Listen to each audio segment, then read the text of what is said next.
जब कोई स्त्री किसी पुरुष को पसंद करती है तो वो शब्दों में नहीं बल्कि ऊर्जा में बताती है। उसकी आंखें, उसकी मुस्कान, उसका मौन सब कुछ बोलता है, पर केवल वही सुन सकता है जो शांत और जागरूक है। हमने स्त्री को बहुत बार गलत समझा है।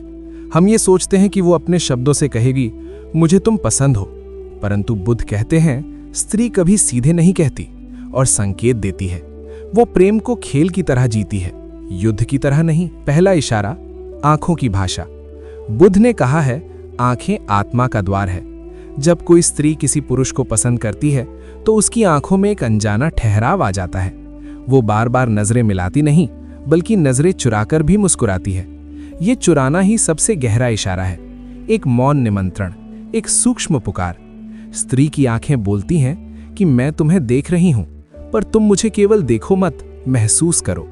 ये वो क्षण होता है जब बुद्ध का ध्यान जाग जाता है कि यहाँ केवल शरीर नहीं, एक आत्मा संवाद कर रही है। दूसरा इशारा, मुस्कान में छिपा रहस्य। मुस्कान वो फूल है जो भीतर के प्रेम से खिलता है। जब कोई स्त्री किसी पुरुष को पसंद करती है तो उसकी मुस्कान सामान्य नहीं रहती, वो उसके लिए विशेष बन जाती है। थोड़ी लंबी, थोड़ी गहरी और थोड़ी शर्मीली। वो मुस्कान में अपने दिल की बात कह देती है। ये वही क्षण है जब दो आत्माएं एक दूसरे को पहचानती है। स्त्री अपने स्नेह को छिपाती नहीं, वो उसे सजाकर दिखाती है, जैसे फूल अपनी सुगंध को हवा में छोड़ता है बिना किसी प्रयास के। तीसरा इशारा, उपस्थिति का एहसास।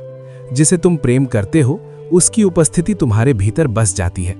स्त्री अगर किसी को चाहने लगती है तो वो उसके आसपास रहना चाहती है, उसके शब्दों को सुनना चाहती, उसकी बातों पर मुस्कुराना चाहती है। वो कुछ कहती नहीं, बस उपस्थित रहती है। कभी वो किसी बहाने से सामने आ जाएगी, कभी किसी प्रश्न से बात शुरू कर देगी। वो संवाद का मार्ग खोल रही है ताकि दो दिल धीरे धीरे पास आ सकें। चौथा इशारा, छोटे छोटे स्पर्श। स्पर्श केवल शरीर का नहीं, चेतना का संवाद है। जब स्त्री को किसी के प्रति स्नेह होता है तो वो छोटे अनजाने स्पर्शों में अपना प्रेम जताती है, जैसे चलते हुए कंधे से हल्का सा टकराना, किसी बात पर हंसते हुए हाथ को छू लेना, या फिर कुछ देते समय उंगलियों का स्पर्श हो जाना। ये सब संयोग नहीं होते, ये संकेत है जो केवल वही समझ सकता है जो जागरूक और संवेदनशील है। पांचवा इशारा, देखभाल और चिंता। प्रेम की पहचान सेवा में है, शब्दों में नहीं। जब कोई स्त्री किसी पुरुष को पसंद करती है तो वो उसके लिए चिंता करती है। वो पूछेगी खाना खाया, थके तो नहीं। वो छोटी छोटी बातों में अपना स्नेह रख देती है।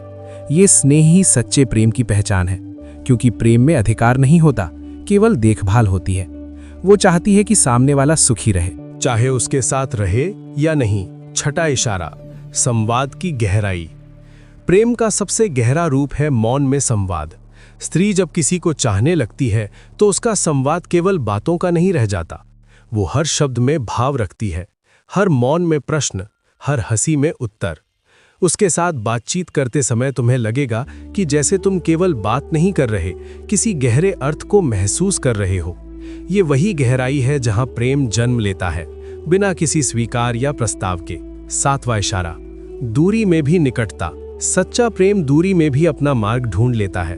कभी कभी स्त्री सब कुछ नहीं कहती बल्कि थोड़ा पीछे हट जाती है। वो अपने मौन से तुम्हारी प्रतीक्षा करती है, जैसे चांद सूरज के ढलने का इंतजार करता है ताकि उसकी रोशनी उभर सके। अगर तुम सच में ध्यानवान हो तो तुम उस मौन में भी उसकी पुकार सुन लोगे। वो कहती नहीं, पर चाहती है कि तुम समझो कि ये दूरी प्रेम का अंत नहीं, उसकी परीक्षा है। स्त्री को समझने की कोशिश मत करो, बस उसके प्रेम को स्वीकार करो, क्योंकि जो समझने लगता है वो प्रेम खो देता है। स्त्री का हर इशारा किसी तर्क या चाल का परिणाम नहीं, बल्कि उसकी स्वाभाविक ऊर्जा का प्रवाह है। वो जल की तरह बहती है, कोमल, गहरी और अनकही। अगर तुम सच में प्रेम को जानना चाहते हो तो बुद्ध की तरह मौन बनो। फिर तुम्हें इशारे समझने की आवश्यकता नहीं पड़ेगी, वे तुम्हारे भीतर प्रतिध्वनित होंगे। अंतिम वचन, प्रेम को अनुभव करो, प्रेम को मत पकड़ो, उसे जियो। जो पकड़ा जाता है वो संबंध बनता है, जो जिया जाता है वो ध्यान बन जाता है।